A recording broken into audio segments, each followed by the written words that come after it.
camp in their quarterback competition. Anthony Richardson versus Daniel Jones, of course. They're battling it out at camp, and you can see both of them getting everything going there in Indianapolis. A really interesting quarterback competition, of course, and we all wondered what would happen when they did bring in Daniel Jones. Of course, that changed the whole story. Jeremy Fowler is there at Colts training camp. You're able to watch practice today. Jeremy, the Colts quarterback competition is in full swing. What more can you tell us after seeing it with your own eyes? Well, Laura, I caught up with head coach Shane Steichen walking off the practice field. He said the battle is too close to call right now. He has not started to formulate any type of depth chart yet, but he was really excited about what he saw on the field. This is one of their best days for both quarterbacks, making really good decisions, and that's all the head coach wants. Just move the ball downfield, run a clean operation. And here's what else he had to say about both passers. He's made great strides from a maturity standpoint, going into his third year, obviously with the team, the way he's been in the meetings, in the huddle, the communication's been really good. And what did you like about Daniel Jones, even dating back to his career? I'm sure you follow a lot of quarterbacks and him being drafted in the top 10. Yeah, for sure. Obviously had a chance to work him out coming out of the draft, so knew him from that. But watching him in New York, obviously did some really good things there. Had some playoff wins, was really consistent that year. They took him to the playoffs, so the ability's there. Really high football IQ, picked up our offense really quickly. Obviously still learning stuff, but really pleased with him.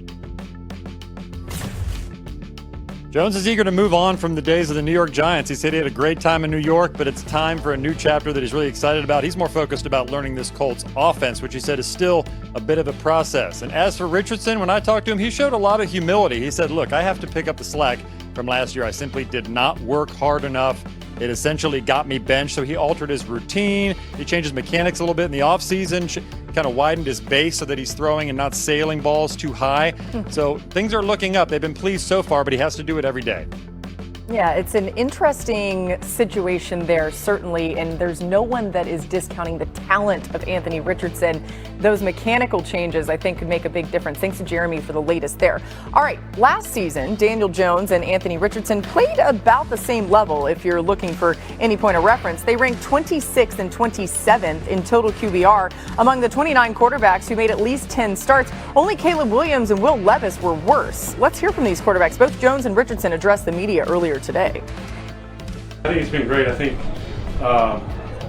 like you said, obviously we're both competitors, and when we're out here, we're trying to put our best foot forward, as quarterbacks and play well. But I think I've learned a lot from him. I think it's been a great room to be a part of. I just got to work as if I am going to be the day one starter. Regardless of what decision they make, I'm still working, trying to improve. And, they're going to make the best decision for the team, and that's ultimately what we need. This team wants to win the Super Bowl. It's not about me, it's about the team. All right, we got Kimberly Martin, Field Yates, as well as Sam Acho here today. Kimberly, you were there when Anthony Richardson was drafted by the Colts. What are you hearing about this Colts quarterback as he enters this competition this year with Daniel Jones? Well, I want to take you back to that day where I sat in Chris Ballard's office 24 hours before they made the pick for Anthony Richardson. And he talked to me about how losing luck, him retiring, how his inability to find a suitable replacement, a long-term answer, had weighed on him, and he knew the importance. He's like, I got to get it right. And in that moment, listening to him, I walked out of his office thinking, oh, they're going to take Anthony Richardson, but understanding that he would be a project that he'd need time to develop. And last week, we heard Chris Ballard talk about how the media and the fans need to preach patience. They need to have patience because this is a young guy who needs to develop. Now, we can question whether the Colts have adhered to that patience, that model for Anthony Richardson. This is a critical year. But if you draft him with so few starts in college, you must understand that this kid needs time to develop, and he's in a situation where he's not going to get better on the bench. They got to see what they have. Yeah, I thought that was really interesting what we even heard Jeremy saying, some of the adjustments he's trying to make. And to your point, it's worth remembering he didn't have much experience in college, had a lot of different coaching there as well. Field, if both quarterbacks are fully healthy, though, who's your starter right now? Yeah, let's build off the point that both of you just alluded to. It's Anthony Richardson, because I believe in the NFL, the most dangerous place to be is stuck in the middle. I think the Colts are probably stuck in the middle if Daniel Jones is their starting quarterback this season. Daniel Jones has had one stellar season in his career, but otherwise we know what he is. He's probably a replacement level quarterback. Anthony Richardson has had two mediocre, albeit injury-impacted seasons in his NFL career.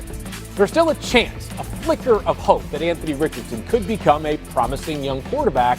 The Colts owe it to not just Anthony, but to themselves as an organization to exhaust every resource in figuring out whether they have something or nothing. I don't know if the chances at this point are strong or weak. They're probably weaker more than they are stronger, Sam, but this is a player who they invested too much in to constantly use a short leash on Anthony Richardson. You're in or you're out. You're going down with the ship or you're not. So to me, the Colts need to play Anthony Richardson to give themselves a credible snapshot of what this player can become during his NFL career.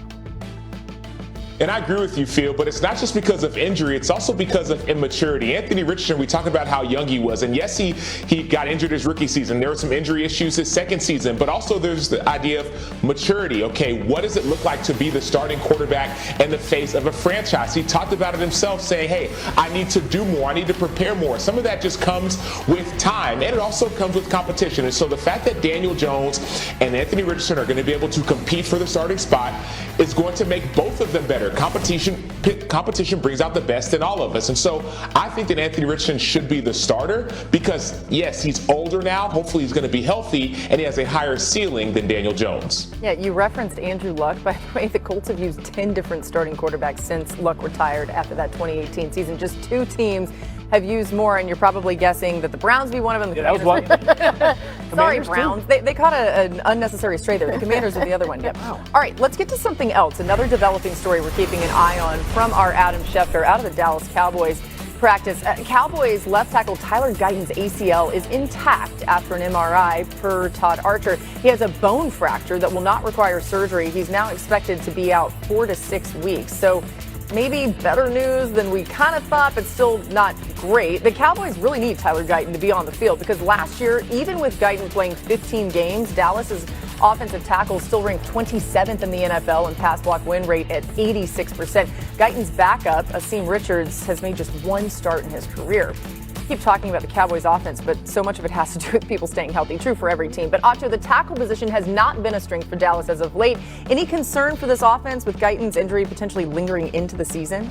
I don't have concern. No, I don't have concern. And part of the reason why is this. Tyler Guyton, he needs to get better. And so the reason why the Cowboys struggled so much last year was that Tyler Guyton may not have been the solution last season. And also, what did the Cowboys do in the draft? They drafted Tyler Booker. Now, albeit he's a guard, but they got offensive lineman depth. And so whether it's Tyler Smith going to move outside for a bit, or maybe, right, this 4 to 6 week injury, the season doesn't start for another 5 weeks. So maybe Guyton will be back healthy by the time the season starts. I think that the Cowboys offensive line is a deep offensive line room. There's going to be a lot of competition.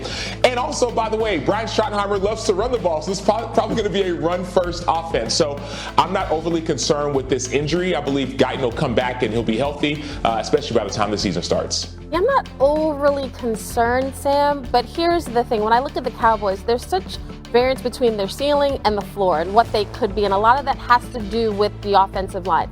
Can you run the football? And then on defense, can you stop the run? George Pickens was a huge offseason addition, but unless they can protect Dak and run the football, and the more time that Tyler Guyton or any offensive lineman miss time on the field during training camp, that has me just a smidge concerned. But I'm concerned, more concerned than both of you guys. So let's go back.